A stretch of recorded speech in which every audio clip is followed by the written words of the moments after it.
Ok, hoy vamos a profundizar en el péndulos físico. En la clase de ayer hicimos la deducción de la ecuación de movimiento.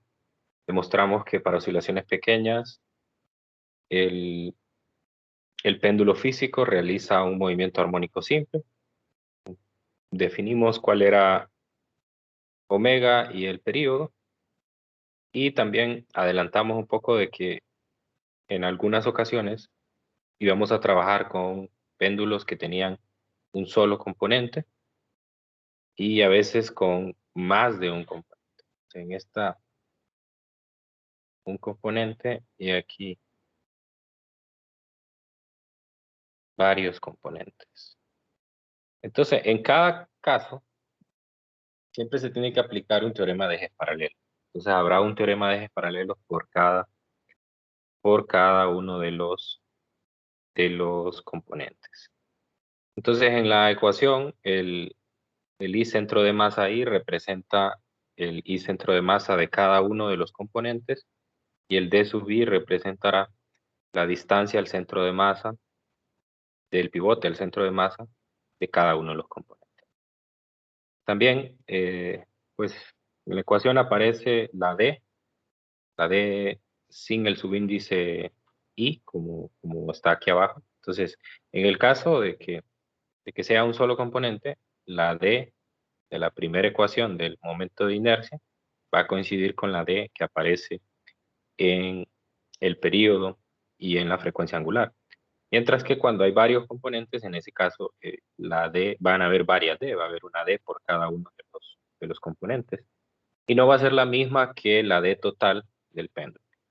Entonces, cuando tengo varios componentes, esa D se determina mediante la fórmula, la sumatoria de las masas individuales por los DI entre la sumatoria de las masas. Eso, si ustedes recuerdan bien, es la ecuación del Y centro de masa. O sea, es decir, vamos a asumir que el sólido está completamente vertical en su posición de equilibrio y vamos a determinar cuál es el Y centro de masa de ese sólido rígido. Esta ecuación solo la tendrá que aplicar cuando tenga más de un componente. Bueno, obviamente para un componente también, pero al final las masas se cancelan y le va a quedar la misma D individual. Ok, entonces para ejemplificar esto, vamos a resolver un problema de Resnick. La primera parte.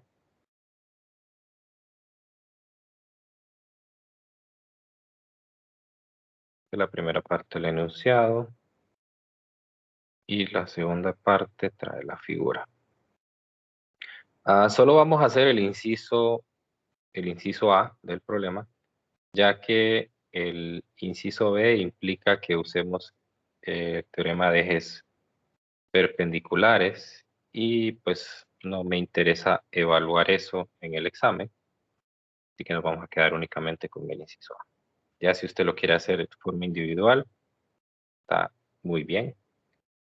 Y si quiere comparar resultados, pues luego me escribe. Solo vamos a hacer el inciso A.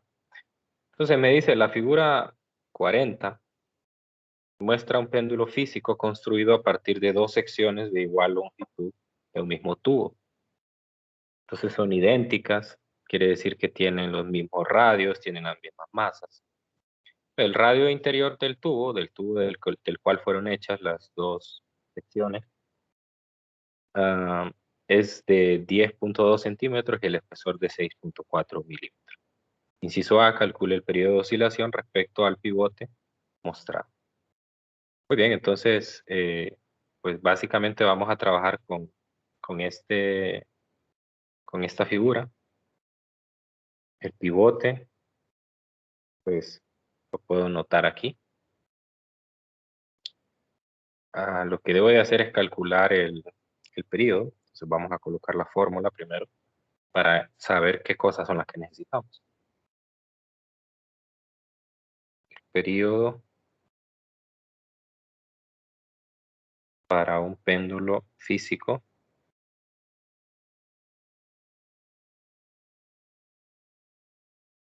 Normalmente para los péndulos físicos solo nos va a interesar calcular estas cantidades globales de la oscilación, período, frecuencia, frecuencia angular.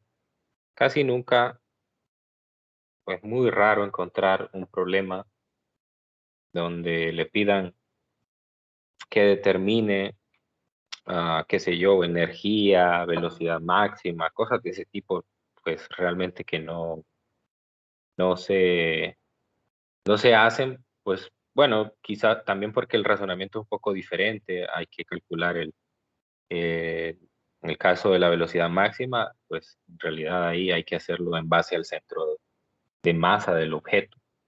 Entonces hay que calcular la velocidad centro de masa. Aquí también tendría el agregado de que habría otra componente de energía cinética. Debido a que hay una rotación, entonces hay una componente de energía cinética de rotación, la cual implica el momento de inercia, entonces pues lleva su trabajo, ¿no? Entonces usualmente los ejercicios de los libros de texto están más encaminados en estas cosas, porque aquí pues prácticamente usted tiene que ir sacando todas estas cosas, momento de inercia, y centro de masa, que sirven como un repaso. Ok, entonces el primer paso va a ser determinar el momento de inercia total.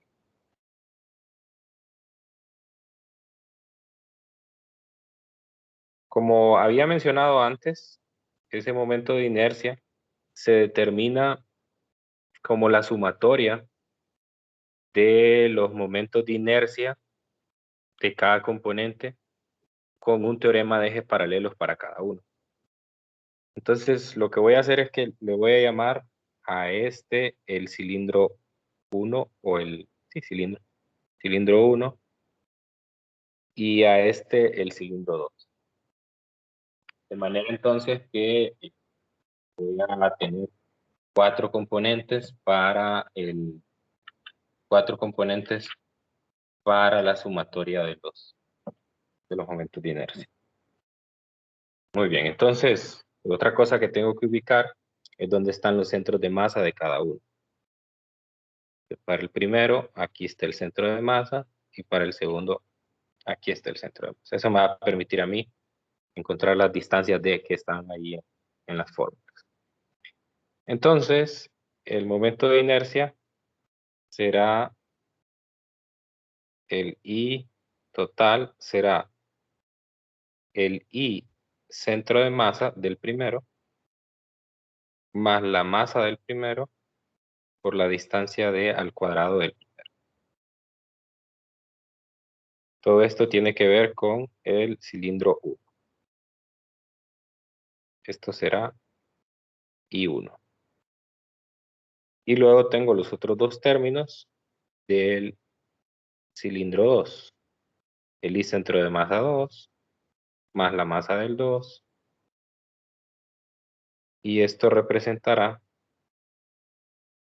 el momento de inercia del segundo. Ok. Aquí, antes de avanzar, pues tengo que darme cuenta de una cosa, ¿no? Lo primero es que como ambos cilindros provienen del mismo tubo, entonces tienen características iguales.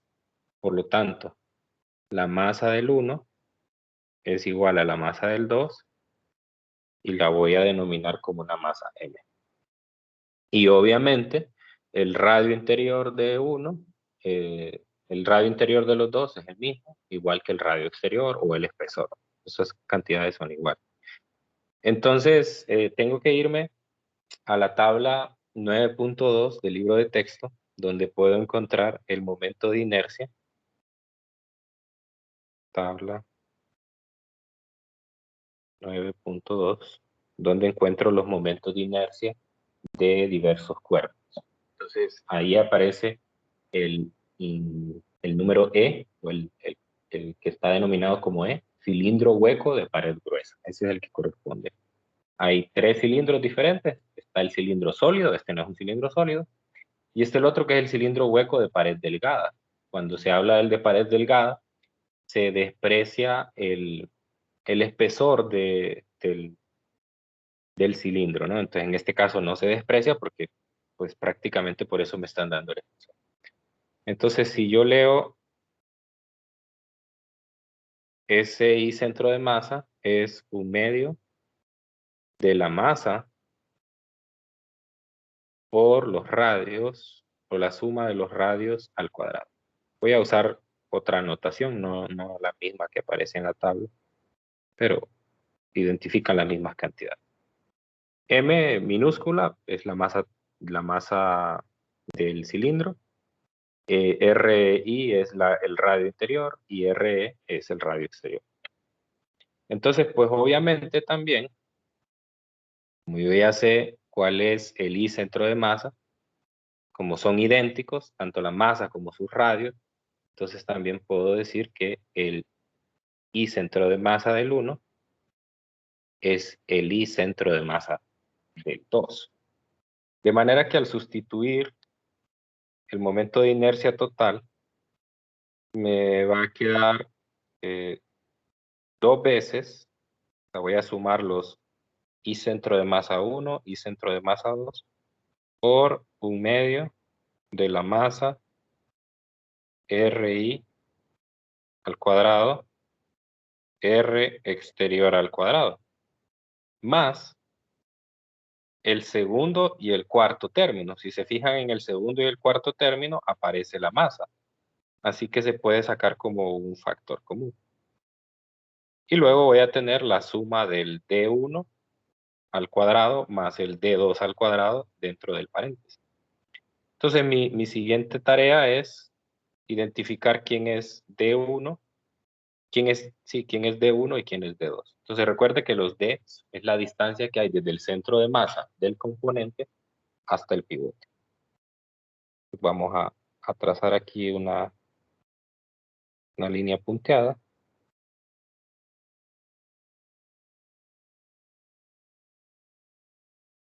Y pues reconozco que aquí está D1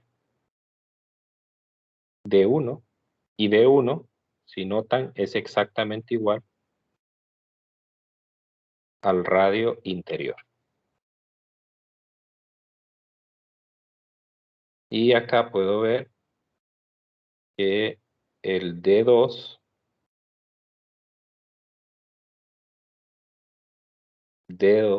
es igual, si noto la distancia que hay, voy a hacer un zoom a la figura. La distancia que hay desde este punto hasta aquí es el radio exterior. La distancia que hay desde este punto a este punto acá es otra vez el radio exterior. Y la distancia que hay desde el pivote hasta acá es el radio interior. Por lo tanto, el D2 será 2 veces el radio exterior más el radio interior. 2 veces radio interior más, radio exterior más radio interior. Ok, entonces ya tengo quién es D1 y quién es D2. Vamos a sustituirlo aquí. Entonces me va a quedar, por lo tanto, el radio interior más, a ver, radio interior al cuadrado, más, ese es el D1 al cuadrado, es el segundo término del momento de inercia en la línea anterior. Más, ahora seguiría D2 al cuadrado. D2 al cuadrado es R interior al cuadrado, no, al cuadrado no, más 2 veces radio exterior, todo al cuadrado, aquí va al cuadrado. Ahí está. Ahora sí, entonces, bueno, esto lo puedo simplificar, ¿verdad? Pues si opero ahí el producto notable que hay, puedo sacar de factor común la masa. Vamos a ver qué se puede hacer. Entonces, si saco de factor común la masa, pues este se cancela con este. Aquí me queda solo radio interior al cuadrado, más radio exterior al cuadrado. Ya en el otro me queda radio interior al cuadrado, Luego tengo un producto notable que me va a quedar radio interior al cuadrado más 4 veces radio interior por radio exterior más 4 veces radio exterior al cuadrado. Entonces aquí puedo simplificar y me va a quedar la masa, 3 veces el radio interior al cuadrado, más 5 veces radio exterior al cuadrado, más 4 veces R interior, R exterior. Bueno, entonces ya tengo, esa es la forma más simplificada de esa ecuación. Y como ven, me queda multiplicado por m. M no es un dato, si no voy a revisar el enunciado, m no es un dato que me den en el problema, pero eso no es un problema porque luego se va a cancelar con el término de la masa total, así que en este caso, para el momento de inercia, hay que dejarlo expresado en términos de m y ya en la sustitución en el periodo se va a cancelar. Entonces lo que hay que hacer es calcular numéricamente este término. Entonces, a ver si me ayudan ahí. Yo les voy a colocar aquí los valores de R interior. R interior decía que era 10.2 centímetros, o sea, 0.102 metros. Y el radio exterior, pues es la suma del radio interior más el espesor. O sea, 0.102 metros más 6.4 milímetros. Eso me da 0.1084 metros. Entonces, ayúdenme ahí en la calculadora a determinar todo lo que está en el paréntesis, que es lo que numéricamente puedo encontrar.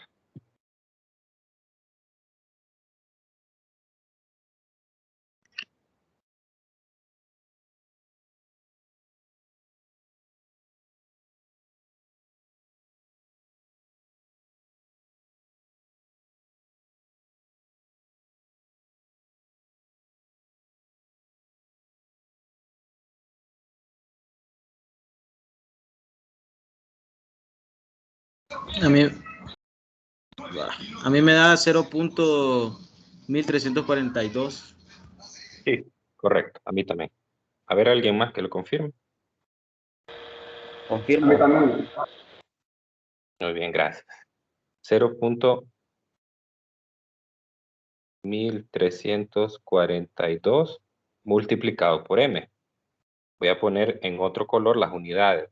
Recuerde que esto va a tener unidades de kilogramo por metro cuadrado. Ok, entonces ese es el primer resultado. Recuerde que eso es lo que buscábamos primero.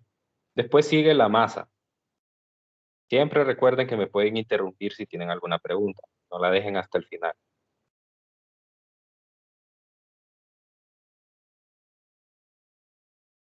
Masa total. Esto es muy fácil, solamente es la suma de las dos. Dígame.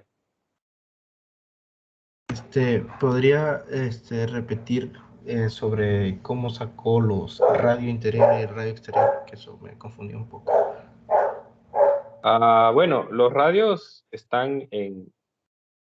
el radio interior ya se da, ¿no? Aquí está. 0.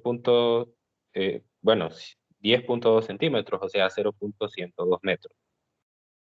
Y luego me dan el espesor. Entonces, para calcular cuál es el radio exterior, solo tengo que sumar el radio interior más el espesor. Entonces sumé. No, sí, pero en la figurita ahí cómo los sacó cuando hizo el de 1 y el de 2. Estos. Ok. Perdón. Vamos a ver. No. Bueno, primero el D1 es bastante directo, ¿no? Es la distancia que del centro geométrico del primer cilindro hasta el pivote. Eso coincide exactamente con el radio interior. Y el D2, entonces en este caso, aquí sígame con la línea. Entonces, la distancia que hay de aquí hasta aquí es un radio exterior, ¿no? Hasta el centro. Después, de aquí a aquí, es otro radio exterior. Entonces sería el primer término, 2 veces el radio exterior. Y la distancia que hay de aquí a aquí es un radio interior. Entonces más radio interior. ¿Sí? Ok, ya. Ya quedó más claro. Gracias, Lick. Listo, la orden. Ok, segundo paso, pues la masa total. La masa total es la suma de las dos masas. Ahí no hay problema. Y el tercero es la distancia D, que es la distancia.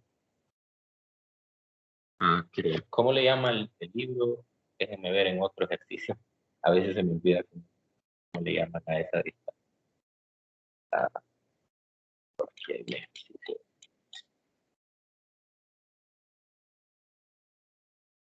bueno, no, pensé que había un nombre más, más elegante. Distancia entre el pivote y el centro de masa. Así lo vamos a escribir.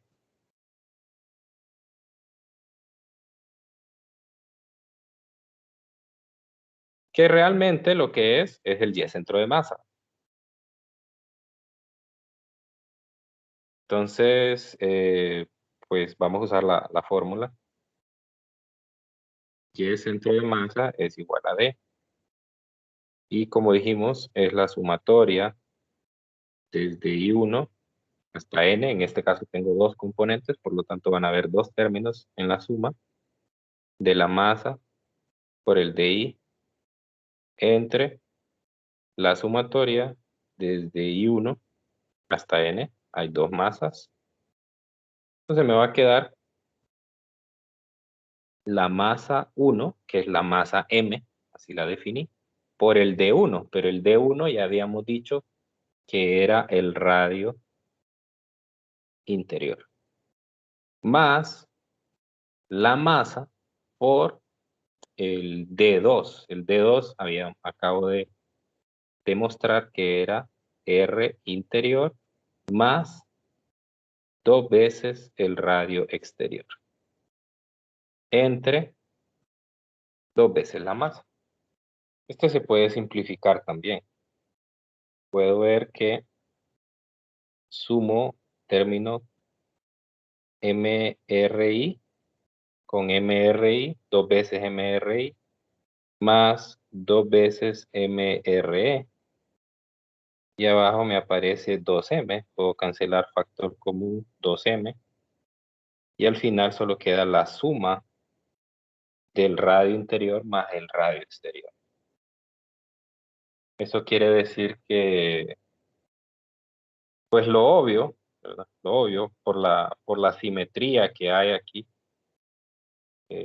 el centro de masa, bueno, voy a hacer otro color.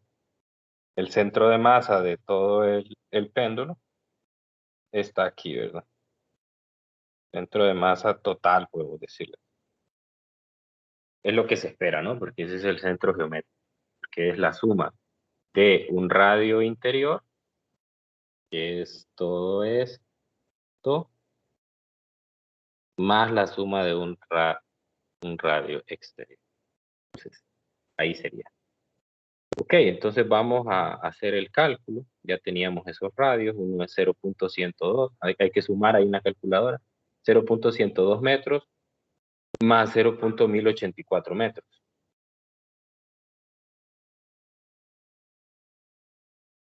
A ver si me dan el resultado. 0.102 metros más 0.1084. 0.2104. 2104, muy bien, gracias.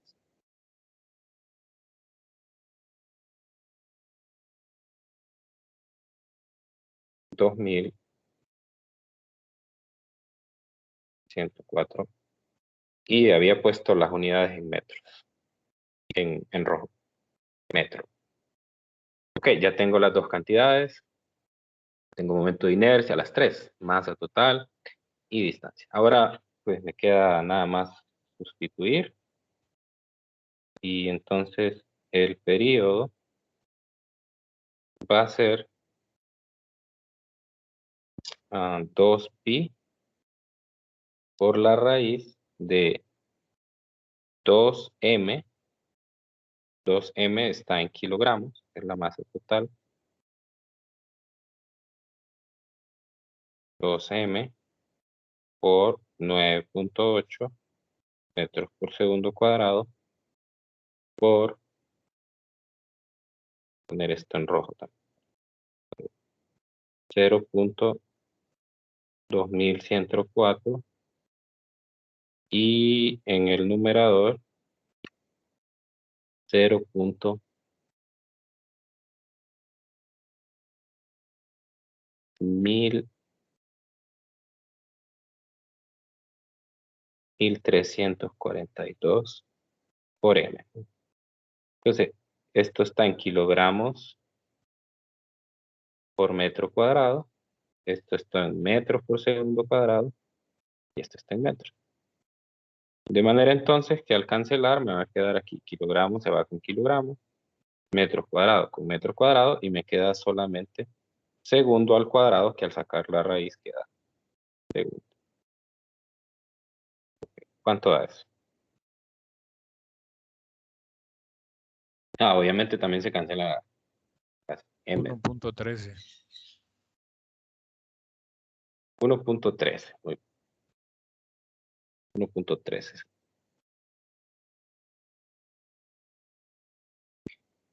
Ok, entonces, pues de eso se trata, ¿no? De eso se tratan estos ejercicios. Normalmente van en esa vía. Vamos a revisar algunos, solamente verlos, de los libros, para que ustedes vean que todos van en la misma línea. Pues, pero antes no sé si tienen alguna pregunta final del ejercicio. Lick, yo tengo una pregunta. A ver. En la, ¿cómo se llama? En donde estaba lo de los rayos interiores y rayos exteriores. Ahí, si el pivote lo ponemos en el centro, o sea, entonces el radio interior sería del centro de la masa, el radio interior seguiría siendo el centro de la masa, pero en vez del pivote estar arriba, sino en el centro, sería del centro de la... ¿En cuál centro? O sea, o sea, que el pivote estuviera en el medio de los dos péndulos. No habría oscilación. No habría, ok. No, porque si el pivote está en el centro de masa de todo el sólido rígido, entonces ya no existe, vamos a la figura original, ya no existe esa distancia D. Y si no existe la distancia D, pues no hay torque. Y si no hay torque, no hay una oscilación. Ok, gracias, Lick. Sí. Ahora, una variante podría ser que yo coloque, que yo mueva el pivote, por ejemplo. Que yo mueva el pivote, qué sé yo, para acá o para acá, ¿verdad? Es decir, y ahí lo que pasaría es que obviamente el periodo cambiaría, ¿no? Pero lo que pasa es que aquí o sea, no se puede, ¿verdad? Porque usted no puede poner un pivote ahí en esos lugares, porque no hay materia, ¿no? Ahora, pero si fuera tal vez un cilindro sólido, pues ahí sí, ¿no? Ahí sí. Pero en estos casos solo hay tres posibilidades. Bueno, sí. Una que sea aquí arriba, otro en el de abajo, otro que sea en medio. Pero Ok. no habría oscilación en ese caso. Okay. Bien, les decía que hay otros ejercicios interesantes que ustedes pueden ver. Yo recomiendo altamente siempre, porque estos son muy pedagógicos, recomiendo resolver el número 48. El 48 se parece o va en la misma función que este, la misma vía, y es determinar el periodo, en este caso,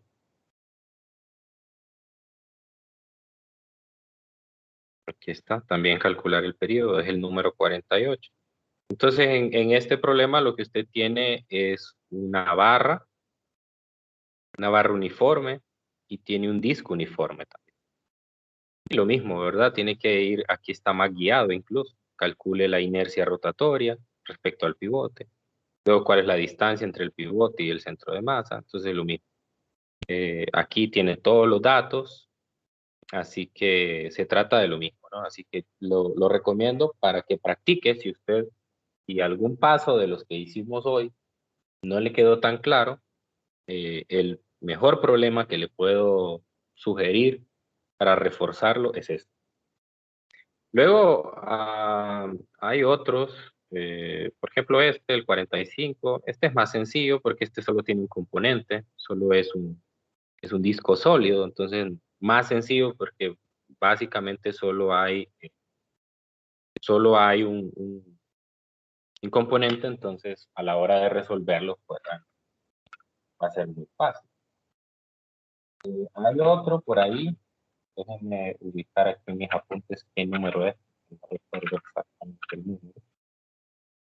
Uno que tiene un solo componente, pero tiene una variante que a mí me parece interesante, es el 49. El que le sigue este está muy interesante también, pueden practicarlo. Me dice, se forma un péndulo al pivotar una barra larga de longitud L y masa M. Entonces hay un solo componente, una barra. Se pone en un punto que no está ni en el extremo ni en el centro de gravedad. Está a una distancia D del centro. Me dice que encuentre el periodo. Esa parte es muy sencilla, solo de seguir los mismos pasos que hicimos hoy. Y luego me dice que demuestre que el periodo tiene un valor mínimo cuando la distancia es igual a L entre radios, ¿no? Entonces, esa parte es la interesante del problema. Buscar cómo encontrar ese periodo, o sea, cómo encontrar ese periodo mínimo, porque si usted está moviendo el pivote de arriba hacia abajo, entonces van a haber puntos donde va a ir, en cada punto que usted lo va desplazando, pues va cambiando el periodo.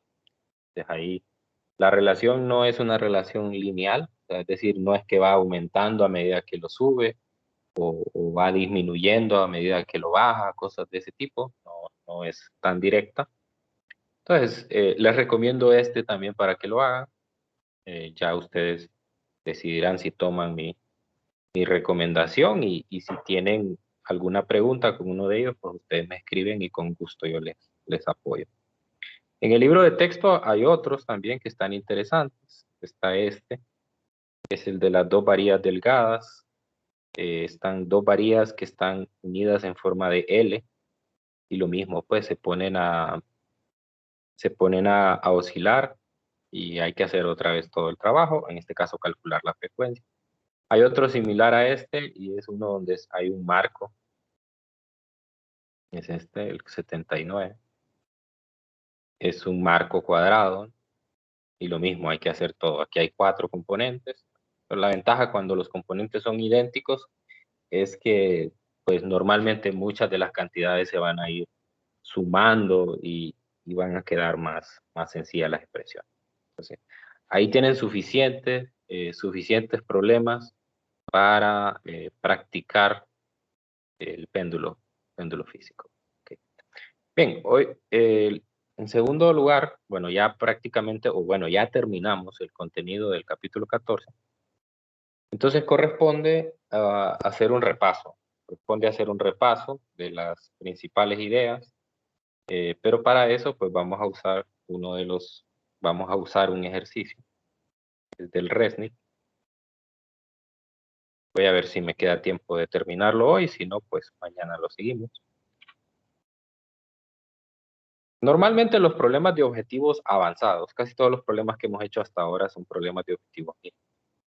Normalmente los problemas de objetivos avanzados, lo que tienen de complicado es que son problemas que utilizan, bueno, primero el razonamiento es un poco más avanzado, a veces la matemática también es un poco más avanzada, pero lo que tienen normalmente es que usan o implican que usted maneje un contenido que ya vio en el curso anterior de física, o sea, que maneje algunos conceptos, ¿no? Entonces, este es el caso para este. En este ejercicio me dicen que es el problema 1537 del Resnick. Me dice que un cilindro sólido está unido a un resorte horizontal sin masa, de modo que puede rodar sin resbalar a lo largo de una superficie horizontal, como se muestra en la figura 32. Entonces, véalo ahí.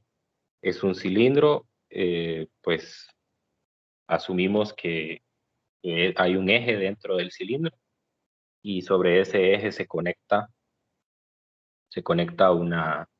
un resorte, una varilla que va a un resorte, y de manera entonces que aquí hay dos movimientos, a diferencia del movimiento armónico simple del sistema masa-resorte. En el masa-resorte el bloque solo se desliza o se traslada alrededor de la superficie horizontal, mientras que aquí tengo dos movimientos, por tener la libertad de rotar también el cilindro, entonces voy a tener un movimiento extra. Voy a tener una traslación y voy a tener una rotación. Entonces, en el caso de la traslación, se considera la traslación como que fuera un sólido rígido. Cabal, esto es un sólido rígido, un cilindro, y entonces la traslación se considera en el centro de masa. Este es el centro de masa del cilindro, y ese centro de masa hace exactamente el mismo movimiento que hace el bloque en el sistema masa-resorte clásico. O sea, se traslada. Si usted sigue ese punto, cuando este va hacia la izquierda o va hacia la derecha en las oscilaciones, entonces hace exactamente el movimiento que estamos acostumbrados. Pero hay un agregado, y es que esto rota. Entonces ese quiere decir que existe una componente extra de velocidad, o de energía más bien, de energía cinética, que sería una energía cinética de rotación. Y ya sabemos que la energía cinética de rotación está asociada a los momentos de inercia y a la velocidad angular de los objetos. Entonces, por ahí también van las preguntas.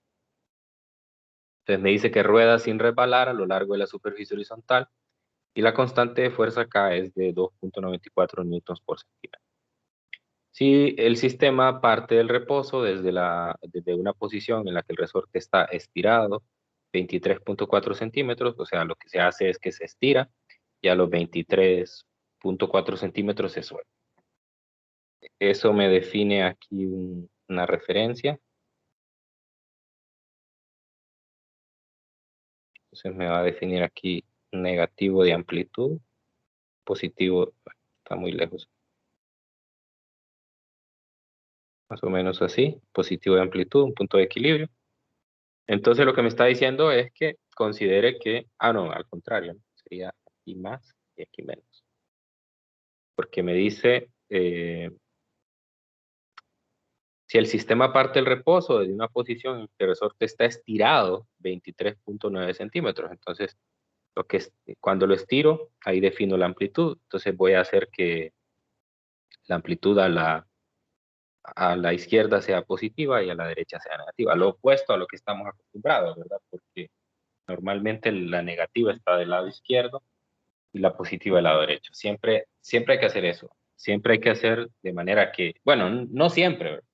Y tampoco es obligatorio, pero por lo menos yo recomiendo que siempre la distancia de estiramiento la considere positiva y la de compresión la considere negativa. Bueno, entonces, el inciso A me dice que encuentra la energía cinética de traslación y B, la energía cinética de rotación del cilindro al pasar por la posición de equilibrio. Obviamente cuando está en la amplitud no hay energía cinética, está en reposo, pero cuando va pasando por el punto de equilibrio tiene la máxima velocidad, entonces ahí va a tener dos componentes de energía cinética, va a tener una componente de energía cinética traslacional y otra de rotación. Okay, entonces el inciso A va a ser en x igual a 0, lo que necesito encontrar es la energía cinética de traslación y la energía cinética de rotación. Esas dos cosas. cuando va pasando por el punto X. Bueno, entonces lo que voy a hacer es que voy a aplicar, pues obviamente si este sistema, aunque no lo sé todavía, pero el inciso C me lo dice, me dice que demuestre que en estas condiciones el centro de masa del cilindro efectúa un movimiento armónico simple.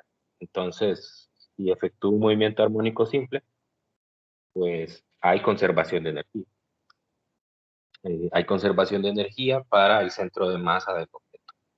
Por lo tanto, voy a aplicar eso. Conservación de energía entre dos puntos. La energía mecánica cuando el objeto está en el punto de equilibrio, igual a cuando está en la amplitud y cuando está en el equilibrio. Voy a igualar esas dos energías. Pues cuando está en el punto de desplazamiento máximo, o sea, X igual a, solo va a tener una forma de energía. Se estira, entonces ahí únicamente lo que hay es energía cinética, energía potencial elástica. Entonces, esa energía, sustituyendo aquí, es un medio de K por X al cuadrado, pero X ahí vale A, o sea que sería A al cuadrado. Y en el punto de equilibrio, tengo dos formas de energía. Tengo la energía cinética de traslación y de rotación. No hay energía potencial debido a que la energía potencial elástica depende de X. Entonces, el primer término de energía será el de energía cinética de traslación. Es un medio de la masa de todo el cilindro por la velocidad del centro de masa al cuadrado. Entonces, esto es traslación. Recuerde que el centro de masa se traslada. Es como un punto. Es como un punto. Imagine que este es el centro de masa. Entonces, ese centro de masa solo se mueve al punto de equilibrio, vuelve, se mueve, vuelve, y así está, en ese movimiento. Entonces es un punto o una masa puntual que se está trasladando. Ese es el primer término. El segundo término tiene que ver con la energía cinética de rotación, porque el cilindro además está rotando. Sabemos que la energía cinética de rotación es un medio del I centro de masa, el momento de inercia alrededor del centro de masa, por omega al cuadrado. Ya saben que a mí no me gusta usar omega porque lo puedo confundir con la frecuencia angular. Yo prefiero utilizar el teta punto al cuadrado. Bueno, esta es la parte, la componente de rotación.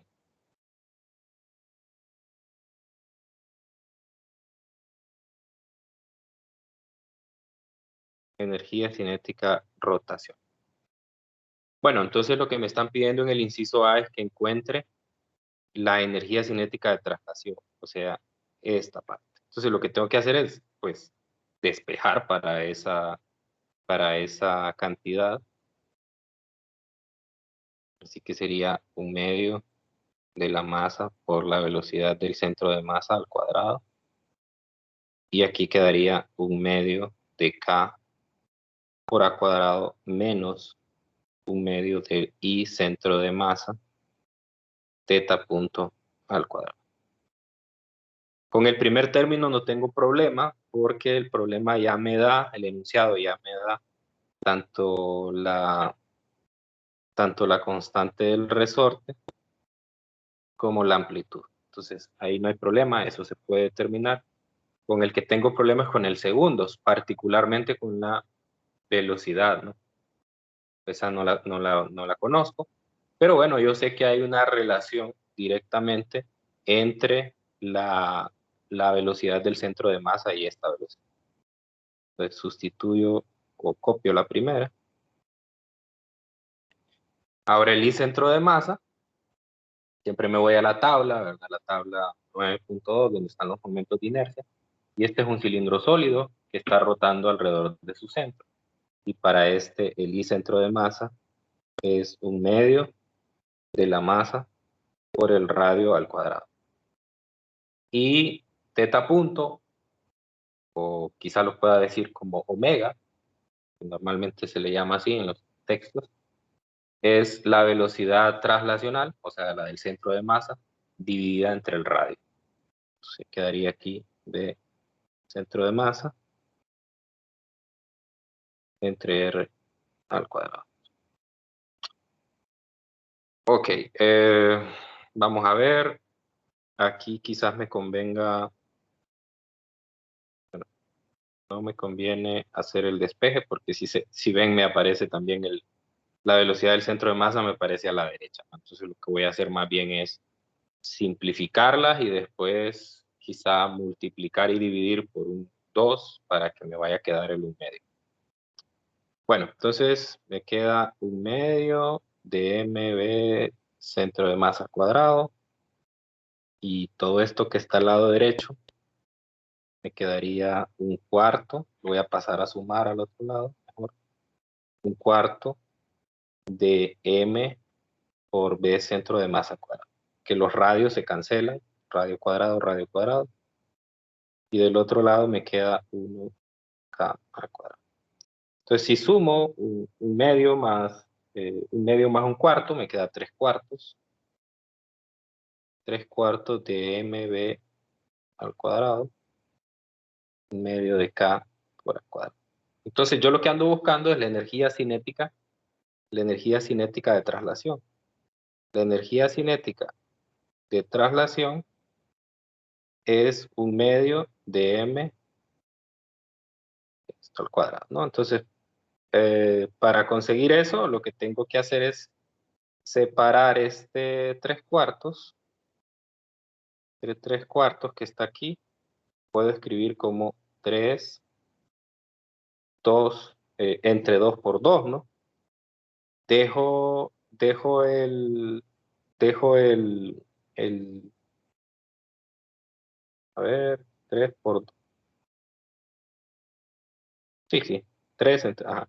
Entonces cancelo uno de los medios, de manera que entonces ahora me va a quedar 3 medios de mb cuadrado igual a k por a cuadrado. Mando a multiplicar el 3 al otro lado y entonces en el lado izquierdo de la ecuación solamente me va a quedar 1/2 de mb cuadrado, que es lo que ando buscando. Entonces del lado derecho me quedará nada más 3, no, 3 no, k a cuadrado entre 3. Y bueno, ya tengo entonces eso. La constante k era 2.94 newtons en 3 centímetros por, aquí esto voy a multiplicarlo por un factor de conversión para pasarlo a metros. Entonces, en 1 metro hay 100 centímetros. Y luego está multiplicado por a al cuadrado, pero a es 23.9 centímetros, o sea 0.239 metros al cuadrado. Todo esto dividido entre 3.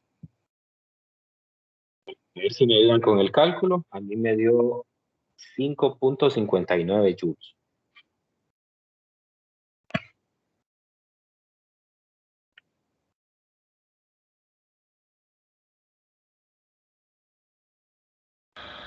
Sí, correcto. Sí, eso. 5.59. Listo, gracias. 5.59 joules. Bien, me voy a detener aquí para ver si me van siguiendo. ¿Hay alguna pregunta con estos pasos que hice aquí? ¿Hay alguna parte que no quedó clara? Ustedes me dirán. A ver. Como se conserva la energía, hay tres tipos de energía, ¿verdad? La potencial elástica, la cinética transicional y la otra que es la cinética en la... ¿cómo se llamaba? Ajá, sí, entonces, por la Son conservación tres es por... que... y ahí Sí. solamente... A diferencia, si usted se fija, esto se parece mucho al sistema masa-resorte, ¿no? Sistema masa-resorte, es un bloque. Aquí, en lugar del cilindro, pues tengo un bloque que se va trasladando. Entonces, en ese sistema, en el sistema masa-resorte clásico, ¿verdad? En el que solo hay traslación, en ese solo hay dos formas de energía. Energía cinética, que allá no le decía traslacional, simplemente decía energía cinética, pero ya hablando en un contexto más general, es energía cinética de traslación. Y además estaba la energía potencial elástica del resorte. Entonces, eso es lo que sucede aquí. Entonces, eso les mencionaba yo cuando entramos a ver otros sistemas. Yo les dije, todos realizan un movimiento armónico simple, pero tienen ciertas variantes. Esas variantes normalmente tienen que ver con los componentes o los movimientos que realice cada uno. Si se fijan aquí, a pesar de que hay movimiento armónico simple, ya entonces aquella expresión de velocidad máxima, ese podría ser incluso otro inciso para este ejercicio, ¿verdad? Calcular cuál es la velocidad máxima del sistema, ¿no? Porque ya hay más de una componente de energía, ¿no? Entonces ya esas cosas ya no se cumplen. Tampoco voy a decir que la energía mecánica total, como en el sistema masa-resorte clásico, era un medio de K por A cuadrado. Eso ya no va a pasar aquí, ¿verdad? Si yo hago la suma de las energías, muy probablemente no me va a dar eso. No me va a dar eso. Entonces, esas son las pequeñas variantes que tienen los sistemas entre cada uno. Ahora, que sigan el movimiento armónico simple, entonces me da algunas ideas generales que tengo que aplicar. Aquí apliqué una idea general, y es que si un movimiento armónico simple, debe de haber conservación. Hay conservación de energía. Ya no es el mismo, ya no son las mismas expresiones de energía, pero al final sí se conservan, ¿no?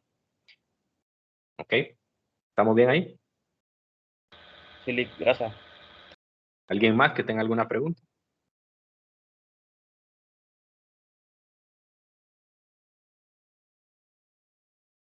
Bueno, entonces, aquí lo vamos a dejar hoy.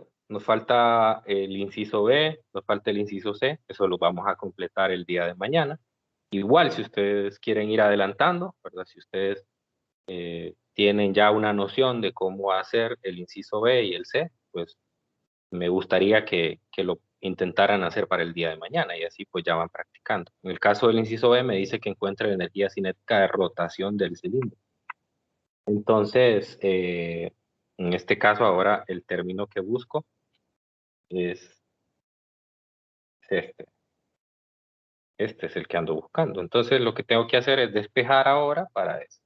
Ya tengo la energía cinética de traslación y la otra, la energía cinética, la energía potencial elástica, también ya la puedo determinar. Entonces queda muy sencillo ahí, solo hacer el despeje. Y luego, pues en el inciso C sí tiene un poquito más de trabajo. Me dice que demuestre que en estas condiciones el centro de masa del cilindro efectúa un movimiento armónico simple con un periodo como el que se ve ahí.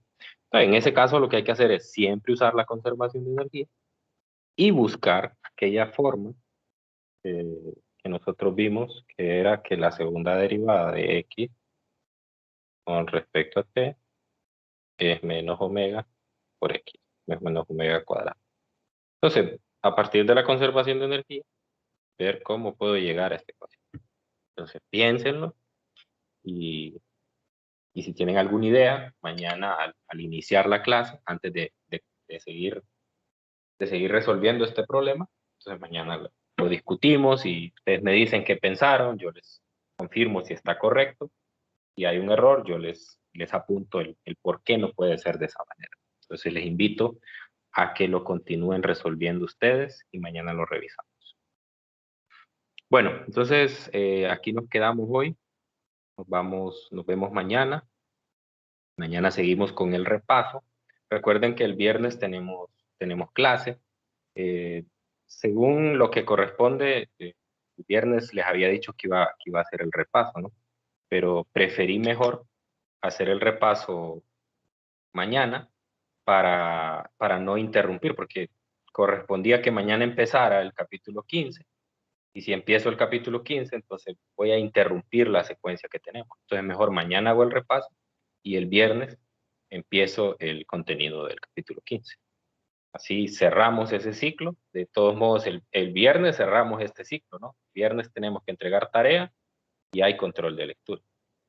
Cambiamos el chip y nos pasamos al capítulo 15, que es el segundo capítulo de este examen. Listo. Entonces, nos quedamos hasta aquí el día de hoy. Que tengan un feliz día. Nos encontramos mañana. Gracias, Lick. Igual. Gracias, Lick. Nos vemos. Nos vemos, Lick. Gracias. Buen día, Lick.